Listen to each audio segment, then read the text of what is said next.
Today, I remember the divine saint Hazarat Babajan. Hazarat Babajan was a great Sufi saint, and her Dargah shrine is in the heart of Pune city. Hazrat Babajan is the only woman Sufi saint, the greatest of all, and she looks so humble, so sweet. I humbly salute to Her Holiness, Hazrat Babajan. A beautiful picture of Hazrat Babajan, the Emperor, the Masiha, whose grace and love is still experienced by many devotees who visit her Dargah. It is not only the men who have attained the peak of enlightenment, but also several women who have revolutionized the world with their divine message. One of them is Hazrat Babajan. And there is a story, a wonderful story, a real life incident that happened between Hazrat Babajan and Meher Baba.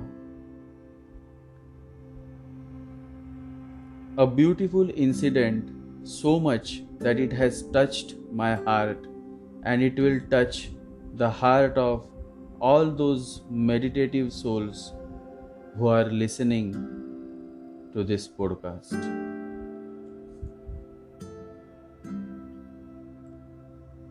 It happened in Bombay.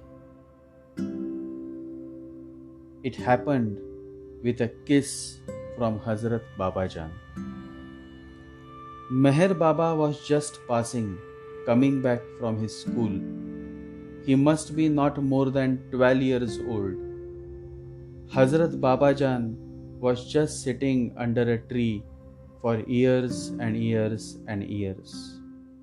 Meher Baba was just coming, and Babajan called him. He knew this old lady.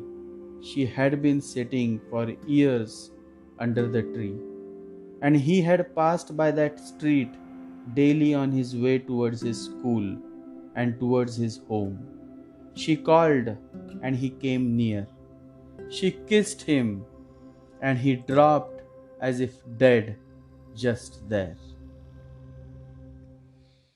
Then he had to be carried home.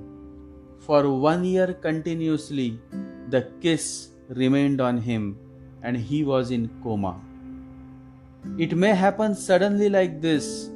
This was a great transfer, and Hazrat Babajan died afterward because she had just been waiting for this moment. To give someone the whole energy, this was her last life. And there was not enough time even to explain what she was giving, and also she was not the type to have explained. She was a silent mystic. She had not touched anybody for years. She was only waiting for this moment when she was to kiss someone, and the whole energy was to be transferred in a single transfer. Before this, she had not even touched anyone, so this touch was to be total. When the divine touch, when the realization, when the enlightenment happens, all actions stop. Because desires no more exist. Many desires will drop, and many actions also. Those actions which were just caused by desires will drop. If I was running for a particular desire, how can I run if the desire has dropped? My running will stop. At least the same running on the same route will stop. So when a person becomes desireless, at least for an interim period, for an interval, and how long it will be will depend on the individual. He will become inactive. The desires will have dropped, and all the actions that he had been doing were concerned with desires. So, how can he continue? They will drop. One may also go into a coma.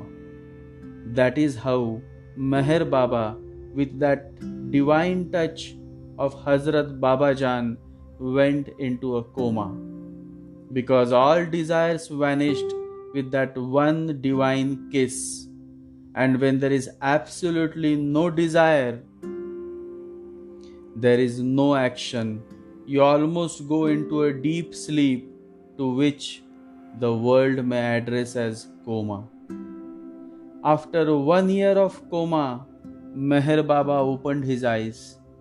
His eyes were the same, but his perspective towards life had changed. Totally changed. Everything around him was the same, but he was no more the same. Great spiritual energy, a great light had come to his heart. The transferring had happened spontaneously. With just one divine kiss, the Hazrat had passed on herself to Meher Baba. How deep must be the love between them? How deep must be the connection of many past lives between them? Meher Baba, the man who revolutionized the world, traveled around the world and transformed many madmen into enlightened beings. It is a strange world. Here, really great things are never rewarded. Nobody has bothered about Meher Baba. Mother Teresa will get a Nobel Prize because she looks after poor orphan children. And nobody thought of giving a Nobel Prize to Meher Baba, who really did a miraculous job, and he was the only man after centuries.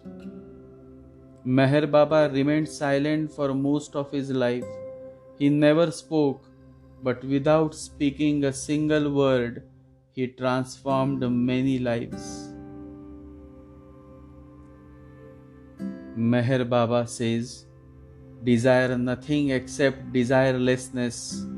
Hope for nothing except to rise above all hopes. Want nothing, and you will have everything."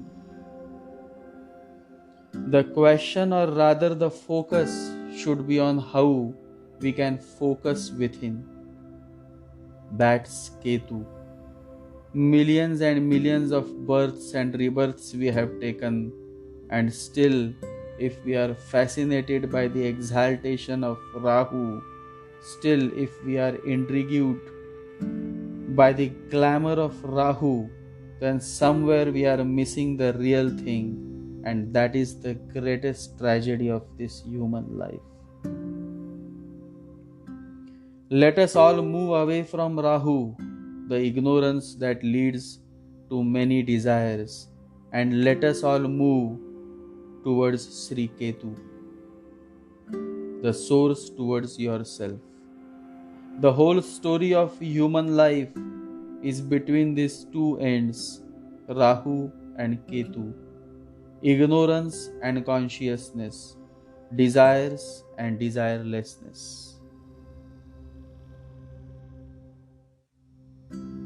If the fake gold, the gold that you consider to be real gold, shines so much, then just imagine how much the gold within you will shine, how much the light within you can shine. But to realize the gold within you, all that is rubbish, all that is doing no good to yourself has to be thrown out, so that you can come to the purest gold within you. The irony is that people are behind the gold that can be bought on the outside, whereas I am encouraging you all to focus on the gold that is within you. The gold that is within you is going to be with you. The gold that you have in your lockers can be stolen, but the gold that is within you cannot be stolen. Nobody can take it away from you. It is truly yours. You are already a masterpiece. You are already a light. You just have to come to the point of realization, and then there is a song to it, a dance. Drop the idea of becoming someone because you are already a masterpiece. You cannot be improved. You have only to come to it, to know it, to realize it. Spend some time in meditation. Spend some quality time with yourself. To each person who is listening to this podcast, I tell you, you are a beautiful person. Focus on your heart. Follow your heart. Overcome the mind and reach towards the depth of your heart. Of all the readers and of all the listeners, if one starts meditating, I would consider that my podcast, my sharing have fructified, have become a full moon, have lived up to a certain cause. Being a candle is not easy. In order to give light, one must first burn. Always remember, one candle can light thousands of candles. Be that one candle. Meditate.